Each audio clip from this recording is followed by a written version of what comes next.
J'ai été première dauphine de mon pays, que je vais taire le nom, sinon je serai très vite reconnue. J'ai été donc à Dubaï pour la première fois avec une amie qui a l'habitude d'y aller. Elle m'a dit que là-bas on peut se faire des couilles en or, c'est-à-dire avoir beaucoup d'argent. Elle m'a offert le billet d'avion et l'hébergement et elle m'a dit qu'on ira juste pour 5 jours, histoire voilà de me faire profiter, etc.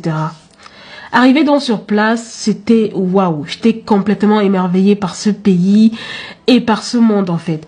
Tout brille et tout fouette à l'œil. Je me suis donc dit, ah vraiment, je suis née du mauvais côté en fait.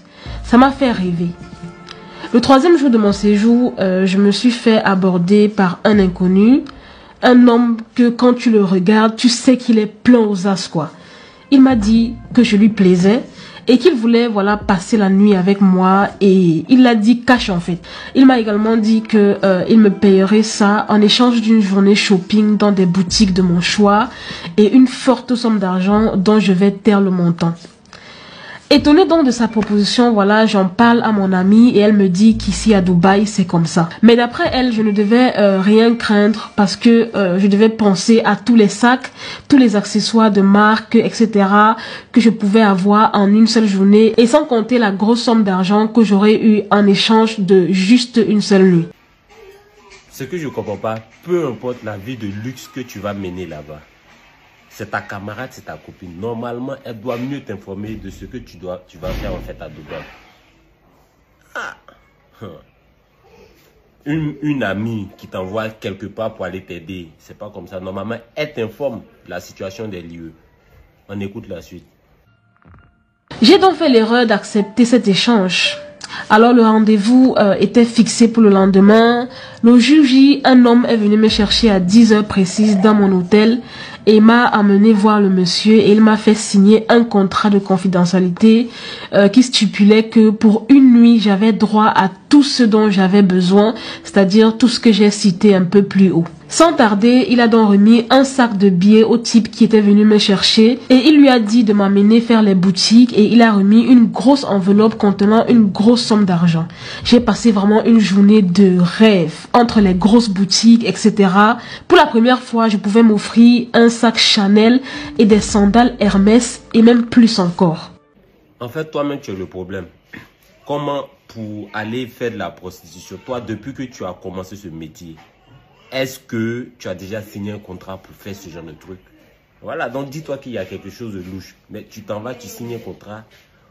À cause de l'argent, en fait, tu te dis qu'il y a assez d'argent. Tu signes le contrat sans arrière-pensée. Et carrément, tu te jettes à la gueule du loup.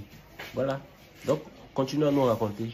Après mon shopping, le mec m'a posé à mon hôtel et m'a dit de me préparer pour 22 heures. Comme quoi, il allait revenir me chercher pour accomplir ma mission, en fait. Tellement heureuse de mes achats, je me fichais vraiment de la suite. Et Dieu, mon calvaire allait commencer. Il n'était pas seul, il y avait 4 autres hommes avec lui. Et je n'avais même pas le droit de parler, je devais juste subir. Moi qui croyais que c'était juste une partie de jambes en l'air avec un homme. Non, pas du tout, c'était plus que ça.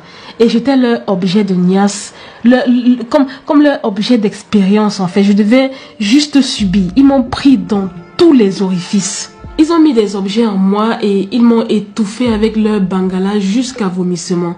Ils m'ont même fait boire mon vomi et imaginez, il y a même un qui a pissé jusqu'à faire caca dans ma bouche et plein d'autres choses. Je pense que vous avez vu les vidéos qui circulent actuellement sur les réseaux sociaux. Après avoir fait ça, il y a un d'entre eux qui m'a jeté dans l'eau et le patron en fait a dit à son garde du corps de me sortir de l'eau.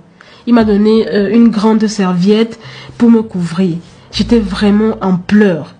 J'avais très mal partout et mon derrière saignait. Après tout ça, ils m'ont posé à mon hôtel vers 4 heures du matin dans un état vraiment piteux. Même moi, j'avais pitié de moi-même. Mon amie est venue vers les 9 heures me trouver. Elle m'a trouvé dans cet état et elle m'a dit « Ma chère, ne t'inquiète pas, tu vas t'habituer. » Et elle aussi, elle était sur un bateau apparemment la nuit dernière comme moi. Je me rends vraiment compte que tu n'as pas eu d'informations avant de partir. Certes, tu te dis avoir une bonne amie, mais elle ne t'a pas donné vraiment les conseils qu'il fallait. Parce que c'est quelque chose qui va te rester en fait dans la tête. Quelle que soit la vie que tu vas vivre après, quel que soit le domaine dans lequel tu seras, tu vas rester traumatisé en fait, si je peux me le permettre. Tu vas quelque part, tu ne t'informes pas. En plus, tu finis tout ça, l'argent même que tu as eu, tu ne vas pas jouer de ça. Comment tu penses aller travailler ou bien aller en vacances et puis voilà ce qui t'arrive. En plus encore les gars, ils finissent, ils te jettent à l'eau. Tu aurais pu mourir. Vous voyez, donc quand vous sortez, vraiment il y a des choses à faire en fait. Quand vos parents vous disent non, ne partez pas, il n'y a pas que qu'à Dubaï, il y a le Maroc, il y a des filles qui vont au Maroc. Donc c'est dommage pour toi, c'est dommage. Vous voyez les filles, c'est dommage. Vraiment attention, pas qu'aux filles que ça arrive, il y a des hommes aussi qui sont dans ces situations. Voilà, donc pour le manque d'informations, pour la mauvaise foi de ton ami, ouais, tu vois ce qui est arrivé. Donc faites beaucoup attention. Donc dis-nous ce qui s'est passé. Qu'est-ce que tu as dit à ton ami en fait? Qu'est-ce que tu lui as demandé? Dis-nous. Je lui ai demandé pourquoi elle ne m'avait pas averti en fait sur ce qui allait se passer. Elle m'a dit que ce ne sont pas eux tous qui ont des pratiques étranges et qu'elle ne voulait pas simplement m'effrayer, voilà, au risque de refuser la proposition. En fait, j'étais choquée.